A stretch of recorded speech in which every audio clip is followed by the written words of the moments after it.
cloud. All right, welcome everyone. Tonight we're going to start project 5. And I was looking over the projects I made. I originally had 6 projects for the course, and I looked at these last 2 and thought, I can really just combine this into one. So it was my first time teaching this class, so still trying to figure out all the projects and everything, but I think this is going to be better as a single project. So we're going to be doing an arrangement and a MIDI realization and kind of working in a digital studio space all in one. So this is a 2-week project and I just combined the points. So it'll be worth 20 points. It's kind of a double project. So what we're going to be doing is I'm going to provide you with a solo piano piece by Satie. And if you haven't already, you can download the directions as well as the score. This is the score you'll be working off. These are both in the assignment.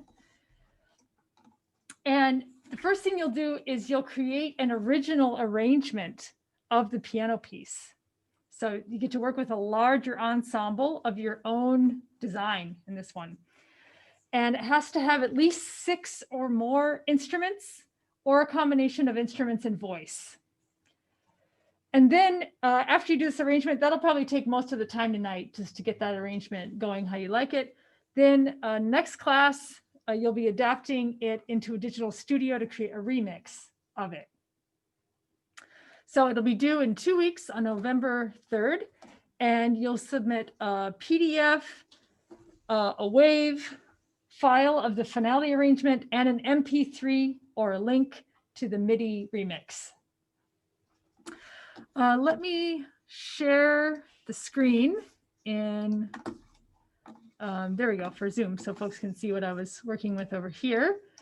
Here's the assignment directions, and here's the score I was referring to. All right, so as far as the arrangement in finale, so you've all built your finale chops, so that's awesome. The requirements has to be an original arrangement. Like I said, a minimum of 6 parts. So it has to have 2 treble instruments, and you'll see it's kind of a melody chords based sort of song, so it makes sense. 2 chordal instruments, bass, and percussion. You have to include at least 1 transposing instrument, not by octave. So for example, if you include guitar, you can include guitar, but guitar isn't a transposing instrument. It transposes by octave, but I want you to have the experience of working with transposing instruments in case you ever have to. It's a little bit finicky, and you should know how to work with it. So at least 1 transposing instrument, and you must arrange the entire piece. So you have to use the full form of the piece, although beyond that, you can change it up. I'll play some examples of people that have changed the time signature and things like that. Arranging hints. So since you all get to be a real arranger now, notice the layers in the piece. So we're going to listen to a couple versions of this to give you an idea, but notice already you have melody in the top line, you got this chords layer, and you have a bass part. So you can already be thinking about how you're going to take those notes and plug them in with different instruments of your choosing. Notice the different statements of the melody. So this one has a lot of repetition, and you can see, so you got this melody, and then the melody repeats again. Might be interesting, rather than having the flute just play the melody the entire time, trade off your other treble instrument. So you can kind of plan out which instruments you want what statements to do throughout. Plan ahead how you might adapt the different parts to a remix. So you're thinking about the arrangement, but also I'll show you a little bit what I mean, how it's going to look when you remix it. So you can be thinking about, actually, the more parts you add, the more interesting your remix will be, because the remix is where you add all kinds of different stuff through MIDI controlled data. So in the more data you've entered, the more different parts you have, the more fun stuff you can do later. All right, so let me just show you an arrangement that somebody had done in a previous semester. Let's see, I think I have this open. Gymnopody, MUSX. Yes, here we go. All right, so this is a student from previous semester did this arrangement. And this was done by a guy who plays jazz bass. So obviously he gave himself a bass part, doing a pizzicato bass part. Trumpet in B flat kind of takes the melody most of the time. Oboe and bass clarinet he had doing filling in, piano, marimba, and timpani. So let's just take a listen, give you an idea of one arrangement.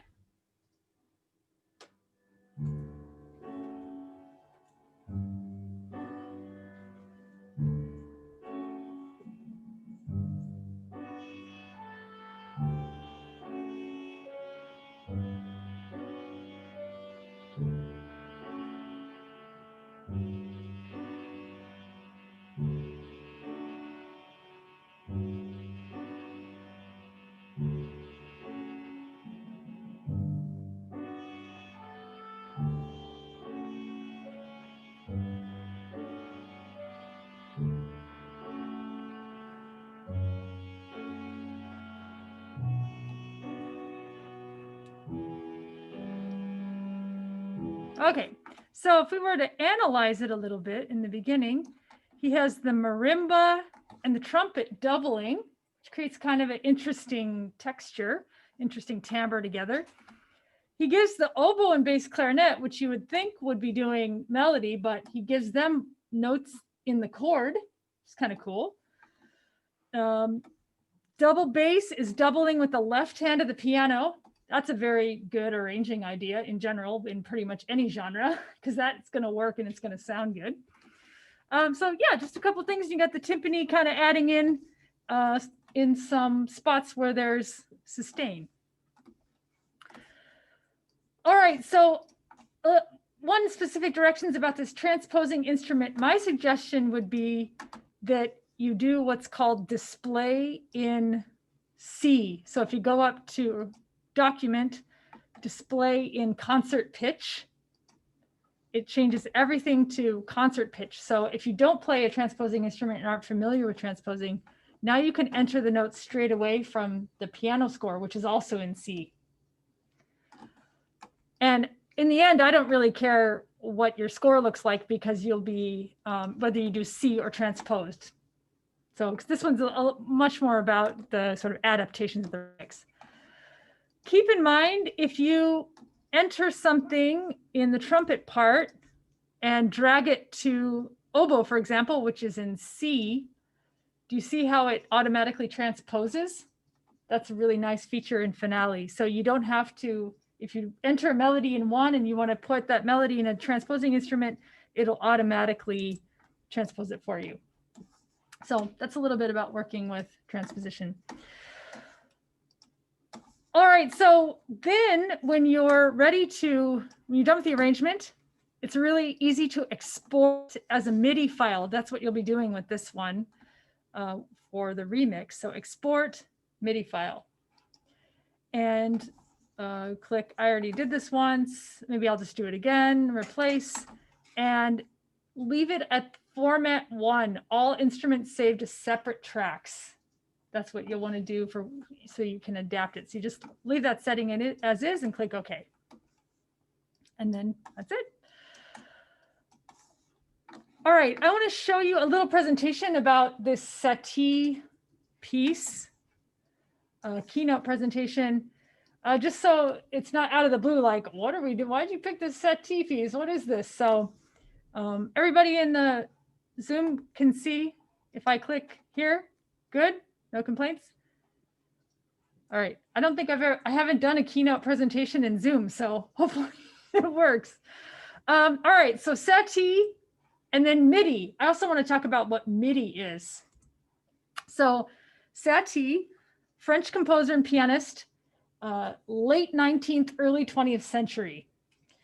And basically he laid the foundation. I can't admit you without, maybe if I press enter, no, without exiting. Are you trying to see it? Let me, I'm gonna admit Danielle. How do I? I'll just look over at Okay, admit and participants. Okay, you're cool looking at Teresa? Yeah. Okay. All right. Am I still sharing the screen? Yes. Okay. Let's go back. Eric Satie. So Satie was the guy with all the big ideas. And he was kind of a rebel, we could say, in many ways, as much as you can be a rebel in, Paris and going to the Paris Conservatory, things like that. So laid the philosophical and compositional groundwork for minimalism, and actually for a lot of the indeterminate music, like of John Cage, if you know of any of his stuff. He challenged the boundaries of art at the turn of the 20th century. So just a few of the things he did. He stopped using bar lines in his music. He also tried to challenge this whole movement. It was called Dadaism, of like, Dadaism's like, the guy that put the urinal in the art gallery and said, this is a piece of art. That's a Dadaist piece. So Satie was in line with that, of saying, what is art? Just because I put a frame around it, what makes it art? So, for example, he used a lot of absurd and funny comical titles in some ways to make fun of the classical music tradition. So, Piece in the Form of a Pear. He has this piece called Desecrated Embryos, that if you listen to, sounds like early Philip Glass. So really kind of the prototype for a lot of the 20th century forms that became so popular in European and in art music. So this Gymnopodes, this piece I'm having you do, comes from a set of 3. It's probably his best known pieces. They're very easy to play, like a lot of kids when they're learning piano will do it. They're anti-virtuosic solo pieces. So he's kind of making fun of the whole sort of classical piano tradition, like with Liszt and Beethoven, showing off this technique. It's slow, meditative, non-functional harmony. So he's not doing like 1-5-1 like you would expect. In many ways, it's a precursor to ambient music of today, just like groovy, meditative music that is not tonal. So let's just listen to a little bit if you don't know it already.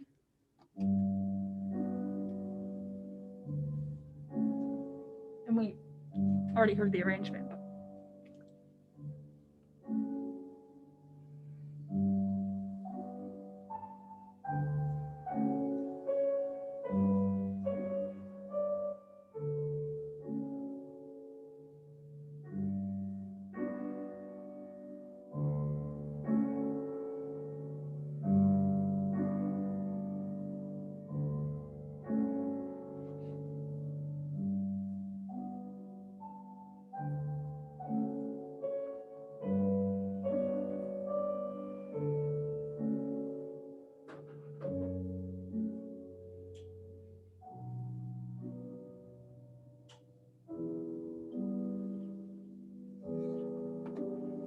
All right, before anybody falls asleep. Anybody play these? Played these? I think I played them on flute, like when I was a little kid. There's a lot of people do arrangements of these too. All right, so Debussy did an orchestration of Satie's piece. Actually, later in Satie's life, he was poor, didn't have a lot of money, starving artist. Makes sense if he was challenging the status quo. So Debussy did these arrangements to kind of help him make some money. And let's just listen to a little bit of this. This is to give you some ideas of things you could adapt. This Debussy arrangement has some really interesting use of percussion. So listen to this use of the cymbal, as well as the horn, the chords in fa, that's the horn in F. He has 2 harp parts, one that's doing kind of what the piano did, the other arpeggiating. So that could give you some ideas there. And violins take the melody in the beginning. Let's just listen to a little bit of this, give you some ideas.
then it goes around again. All right, comments, questions about this one? All right, so now what is MIDI? Since you'll be doing a export of MIDI file of this and putting it into a digital studio. Anybody know what MIDI stands for? It's a very boring acronym. Musical Instrument Digital Interface. You probably could have figured that out if I gave you long enough, right? Not too mind-blowing. So musical instrument digital interface. So what MIDI is a digital language used so electronic instruments that are sounds or sampled can communicate with computers and controllers. That's actually what we do when we use the piano here to control stuff in Finale. It's a MIDI controller. MIDI gives instructions to machines on how to produce or manipulate sounds. So the earliest kind of form of MIDI, you could say in some ways, is the player piano. Anybody ever seen a player piano? Let's watch. I found this YouTube video today. This is a new video I use. It's a little funky, but I want to show it to you because this guy shows how to set up a player piano roll. And he actually sets the tempo on this piano. It's really interesting how the correlation to what we're going to do with it. So let's just take a little listen to this. Okay, we'll now show you how to play Boogie Woogie on the player piano. Take the roll. Stick it on the spindles. And the little tapey thing. I'm going to do it with one hand. And we find a little pin that wants to grab it. Now we're playing 1941 era, 1939 song called Boogie Woogie.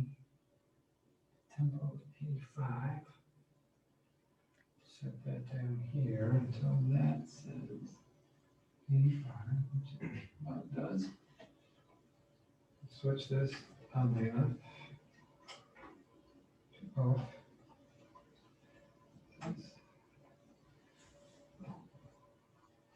Shift the ear motor right there into the playing position. I'll pump those pedals. And away we go. That was the funny part. Hold on. There's the other.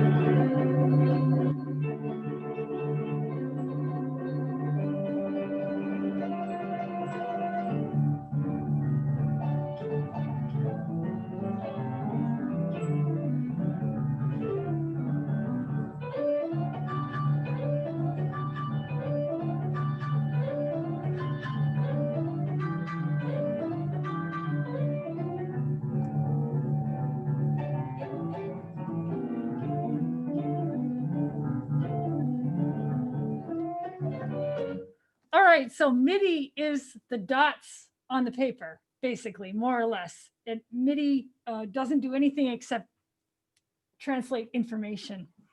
So it's kind of interesting to look at player pianos. It's one of the first instruments that was made that played on its own without a human playing it. We sort of take that for granted now in like the digital world of everything, but the idea that, oh my gosh, like music can be made without a person actually sitting there playing in real time. And all starts with this idea. What MIDI is not a sound. So a lot of people say, oh, those MIDI sounds. It's actually not a sound. It's just like the dots on the paper. It's just like digital information, more or less. It can't communicate audio. So actually you can't use MIDI to, if you have audio track, you have to convert it to be able to recognize it. MIDI can't create sounds either. So it's just like it's a language. Even if a MIDI device and a sound making device share a cable, the paths are different. So like the way that this stuff is all routed, audio data can't go on the same cable as MIDI data. Yeah. So why MIDI? So people made all kinds of synthesizers in the beginning of the development of technology, and they needed a language for synthesizers to be able to understand all the different computers and controllers they wanted to put it with. So they created a language to be able to communicate this data. Before MIDI, if you wanted a musical passage, you had to perform it in real time, right? And maybe we all know that. A lot of us play instruments, so we know what if you've done any recording, you know what a pain it is to have to be able to play something right in real time.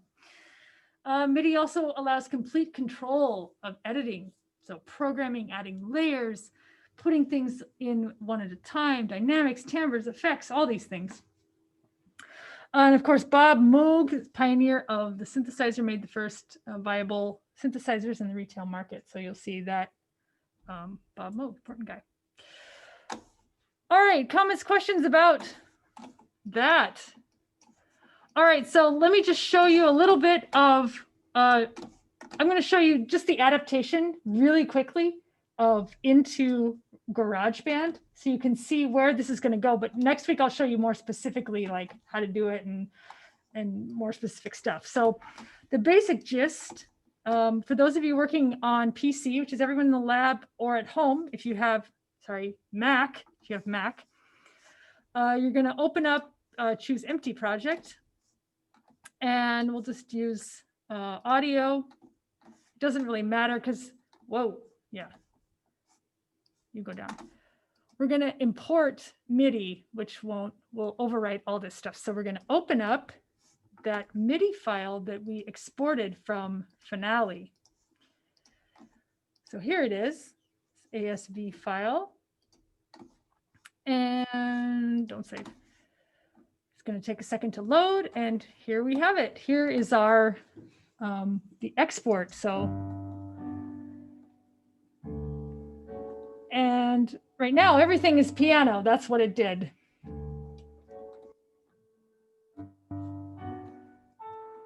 As a default.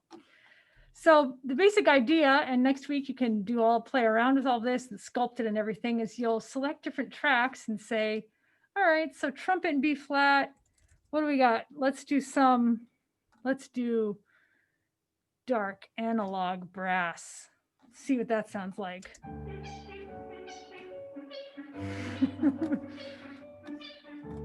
That's kind of cool. You can make something out of that.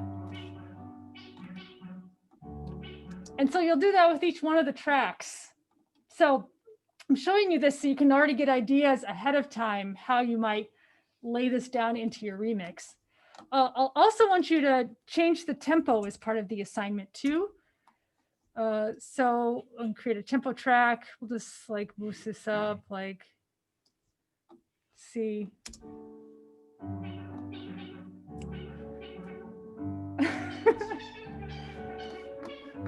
Yeah, that may or may not be what you want, but you'll also be adding a drum track for those of you using GarageBand. So you can add, and you can just go nuts with the drum track. You can actually enter in your own MIDI controlled stuff with drums if you want to do that.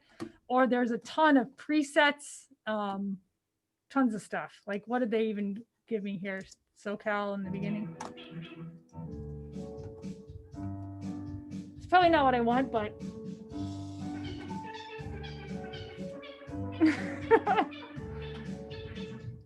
okay, so that gives you an idea of that adaptation. For those of you working on PC, so anyone at home, my suggestion is to use a thing called Audio Tool, which has an online studio. You have to, if you're on PC or Windows, you have to access the studio through Chrome. Or if any of you want to do this in the lab, you can do this through a browser. It's a pretty cool way. You don't have to download anything. You just sign up for an account through Audio Tool, enter the studio, and a similar process. So we'll start a new project. This one actually has, like, it's kind of cool. You can see how the synthesizers and tools are all linked. So like if I add a synthesizer here, you can actually see it's like got this, digital cord connecting it. And similar process, I right click on the synthesizer, port the MIDI file. This one's a little more limited because I'm limited to the sounds in this particular synthesizer. And I can mess with it. And you can also add a second, like, let's see, what is this one? Yeah, let's add this one. I can add a second synthesizer, and so I can kind of double up my sounds. So I've got two different synthesizers I'm working with. And then in this one, you'll also add drums. This one actually has a 808, which is pretty cool. You can add a little 808 in there. Did it go? No, it didn't go. Okay. And you can program your own beats, which is what I want you to do in this one. So I can show you more how to do this next class, but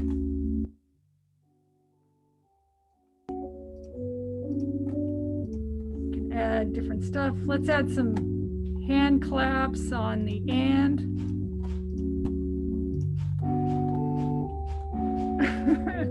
So forth. Yeah, so those are the adaptations for the MIDI part and the studio part. But first, let's get going on the arrangement in Finale. Any questions?